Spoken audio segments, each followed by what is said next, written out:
Hey guys, and welcome back to Misha's Corner. So today I'm going to show you how to make this easy, delicious, crispy fish sandwich, lemon pepper fish. So let's get into it.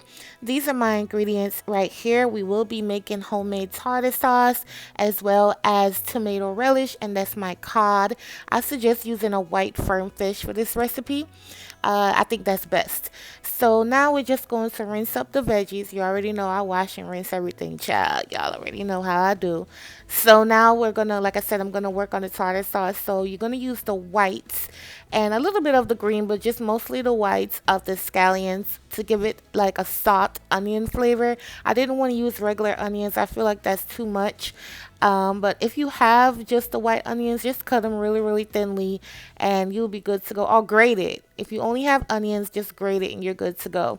I'm going to chop that up with some pickles. Remember, all ingredient measurements will be in my description box, so make sure you guys check that out. Next, I'm going to chop up my dill and I'm going to add it to my bowl and we're going to move on. Alright, so now to my bowl, I'm going to add my mayo down in here. If you're trying to watch your figure, you could use your non-fat Greek yogurt. That's fine as well. And also my hot sauce, my Worcestershire. Y'all know that word just be tripping everybody up, but it'll be down in my description box. Salt, pepper, and lemon juice, and you're good to go. First of all, even though this fish sandwich was amazing, the tartar sauce was everything, you guys. Making it from scratch is definitely the way to go. If you don't have pickles, of course, you could use relish, but I prefer like that rough, rustic look, so I use pickles. Now we're going to move on to the second condiment, which is a simple tomato relish that's going to go on top. I'm using heirloom tomatoes, however, you can use any tomatoes, fresh tomatoes, not canned. And I'm going to chop these up just like this. And now I'm going to use the greens of the scallions, which is also going to give it a light onion flavor, but more so texture and color. And then I'll show you guys what we do next.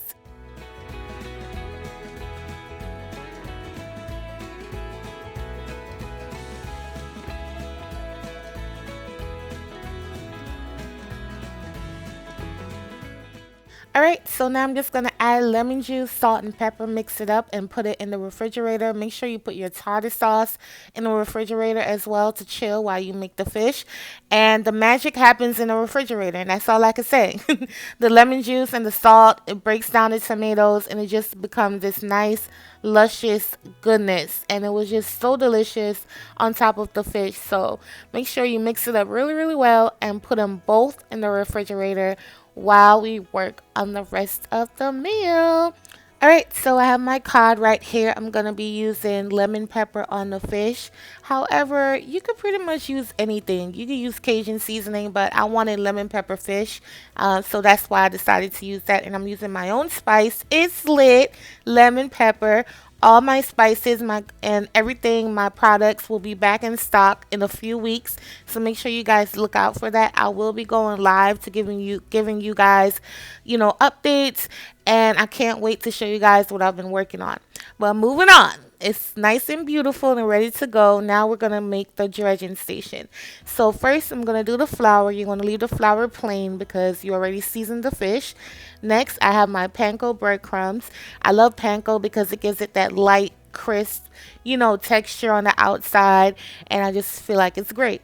So to my panko, because my panko crumbs were plain, I did add some lemon pepper as well as some black pepper, and that was it. With my spiced lemon pepper, you don't need nothing else. It has everything in it. The sodium, the garlic, the herbs, the spices, everything. So that's all I'm adding here. Next, I'm going to work on the eggs. I have 2 eggs here. I'm going to add some hot sauce. I know y'all looking like, now why is this girl beating the eggs on a paper plate? Y'all, I just don't be feeling like doing all these tons and tons of dishes. So I just get some paper plates, do what I have to do, and just toss them in the trash, and we're good to go. So now we're just going to start dredging the fish. You want to hit the flour first because that's going to help the egg stick as well as stick to the panko. Then you want to dip it in your egg and hot sauce. Now, y'all, look how extra I was and adding more hot sauce. Y'all know, if you've been a loyal subscriber, which you guys need to hit that subscribe button and the notification bell so you can be notified every time I drop a video. Alright, so I'm going to show you guys this one more time. You want to dip it in the flour, just like this. Next, you want to dip it in your egg and let the excess drip off. And then after that, you're going to put it right in your panko and just, lightly just pat it. You don't want to like squish it down. Just pat it and get it packed on there just like I'm doing here gently. And put them on a plate and let them chill out on the side of your counter wherever while we toast up the buns, which was probably my favorite part because it was the easy part. So right here, I'm putting my buns down into a skillet that's on medium heat, which would be number 6 if you have electric stove. If you have a gas stove, it's medium. And I'm just gonna toast it for like maybe 3 minutes. It didn't even take that long. It took like a couple minutes, and it was good to go. You want to add your favorite oil for frying, which I suggest a light colored high heat oil, and you want to start frying your fish. Now I'm still on medium heat because this is panko. You can easily burn it. So I did it fairly medium heat, not too low, not too high. You don't want it to cook too fast and too hard. So after about 3 minutes, I flipped it over and this is what it looked like.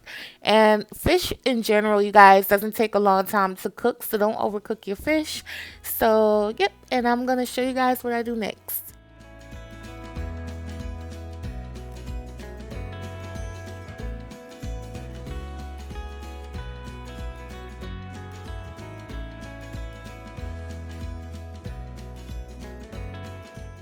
Alright, so once the fish is done, I'm going to put it on my rack and just let it chill out for like 3 minutes or so while I get my plates and my buns and everything ready to go.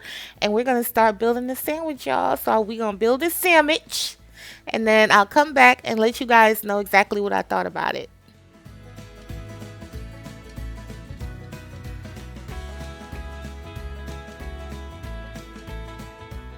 All right, so now I'm gonna add my tartar sauce down on my toasted buns. Obviously, I'm being heavy-handed, y'all. Y'all know I'm heavy-handed, especially when it comes to sauce. Y'all know I love my sauce. Okay, I love my sauce, but no, on all seriousness, though, you do want to be liberal. This is a thick piece of fish, as well as it's just gonna make the sandwich really good. So don't be light-handed.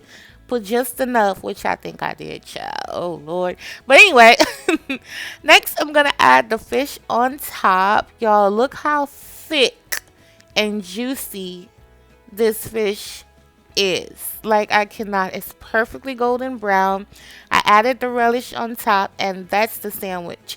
First of all, the fish was crisp, the bun was toasted, the relish was really, really good on top. It complemented the tartar sauce, and it just all came together. So, if you guys watch this video to the end, don't forget to give me a thumbs up. Thanks for watching, and I will catch you on my next video.